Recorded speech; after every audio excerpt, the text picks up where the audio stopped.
は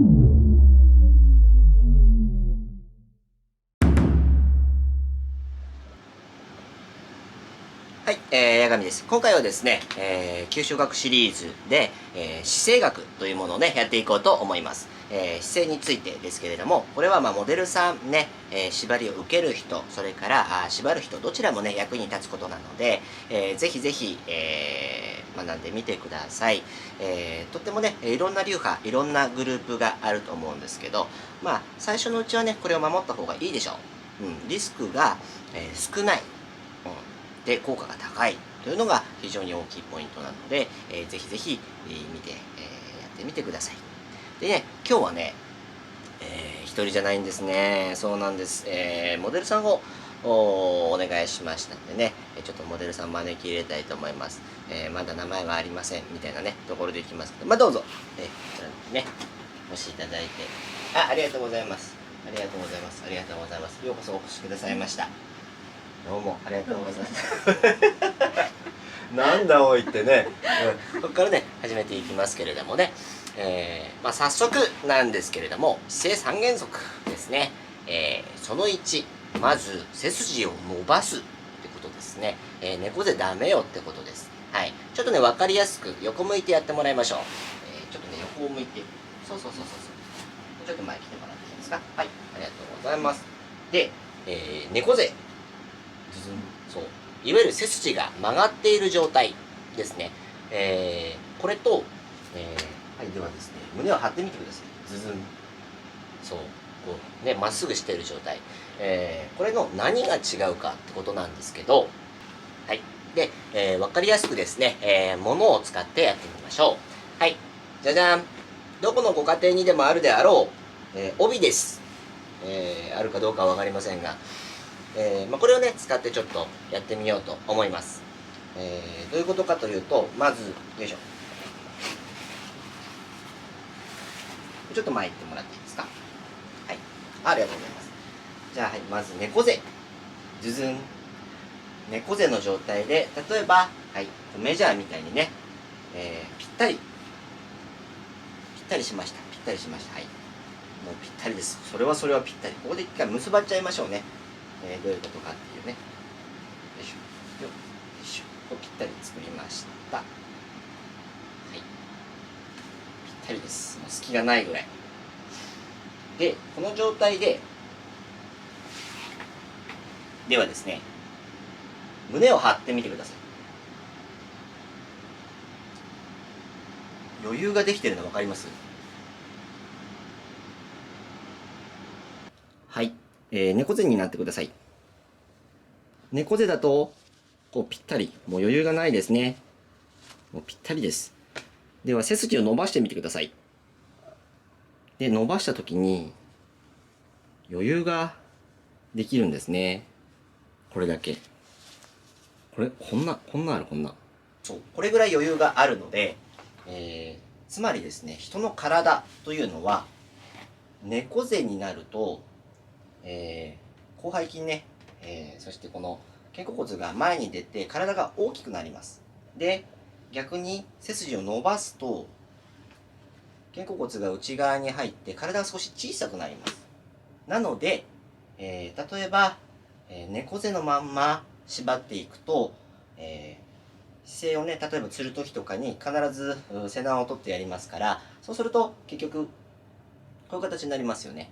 引き絞られて痛い痛い痛いっていう状態になっちゃうし、余裕ができちゃいます。余裕ができるっていうことはどういうことか。余裕ができるっていうことは、これだけ余裕ができたとしたら、これはずれるってことですよね。ずれると、例えばここに入っちゃいけませんよとかって言ってる神経の場所に当たっちゃったりします。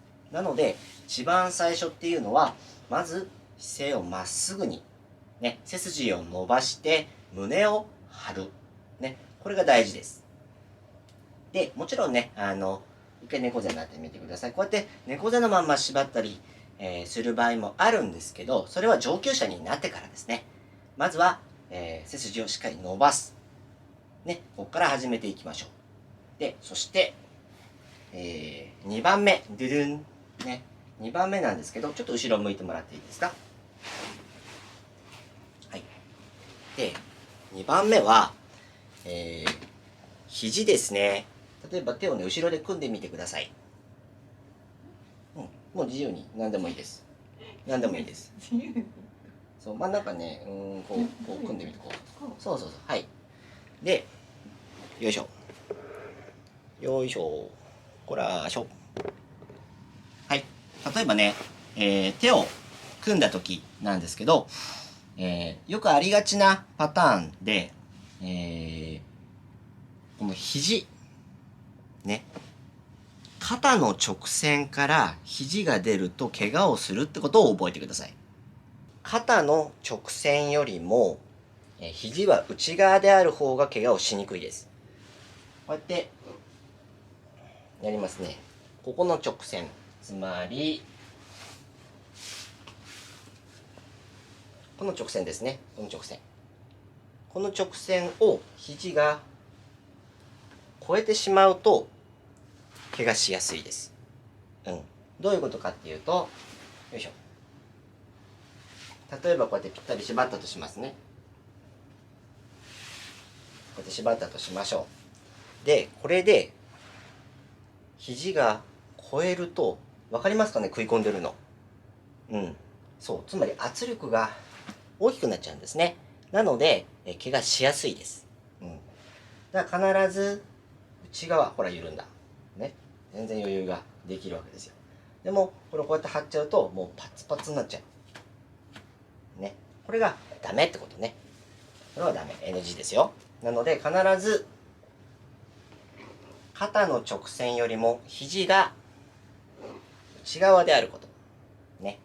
で、大事なことは、この手の高い、日本では、肩から肘までのことを高手と呼びます。古い言い方ですね。で、肘から指先までのことを小手って言います。なので、この小手の部分っていうのは、高い低いっていうのはあまり関係ないんですね。だから人の柔らかさによるので、例えば、こうやってキュッてやって、これ高手ですよね。これが高手って意識する人多いんですけど、そうじゃないです。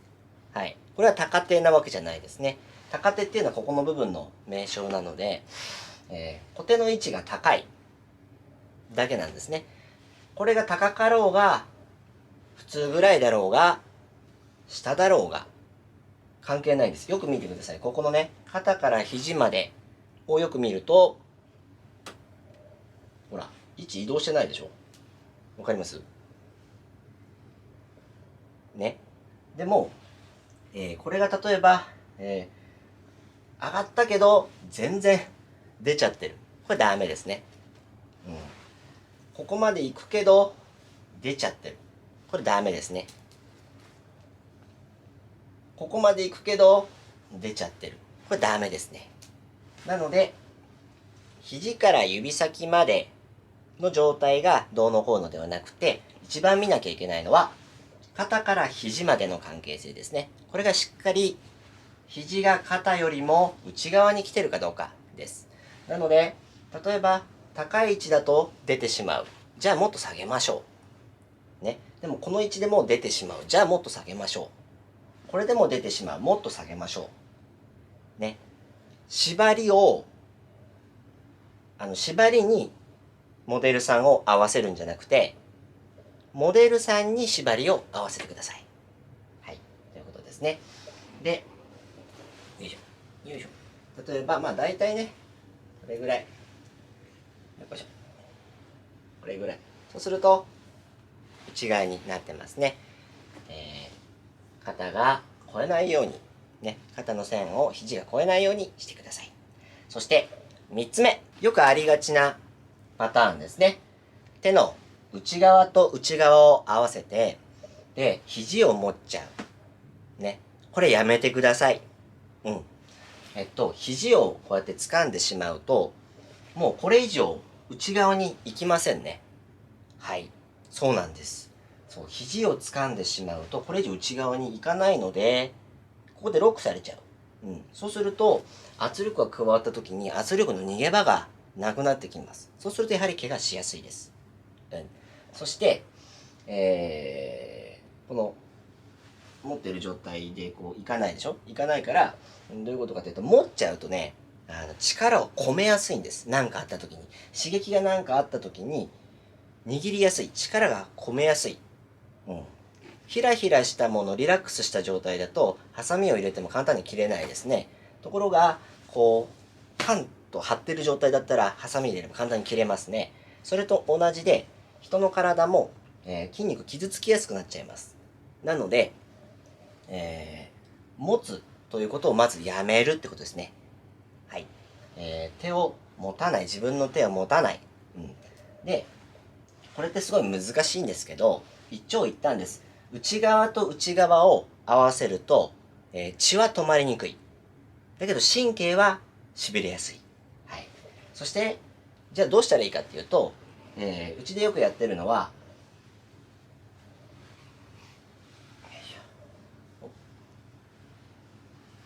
内側と内側を外に向ける状態で縛ってます。これは血が止まりやすいんですけど、神経が痺れにくいというのがあります。だから一長一短ですね。どちらを選ぶか。いずれにせよ、自分の手を掴んではいけない。で、あと、なるべくリラックスするってことですね。はい。以上がね、姿勢の3原則なんですけれども、一番最初守ってみるといいと思います。で、気持ちいいとか、より上質なものを得たいっていうね、モデルさんとかは、ぜひ試していただきたいのが、ちょっとね、横を向いていただいてもいいですか？よいしょ。はい。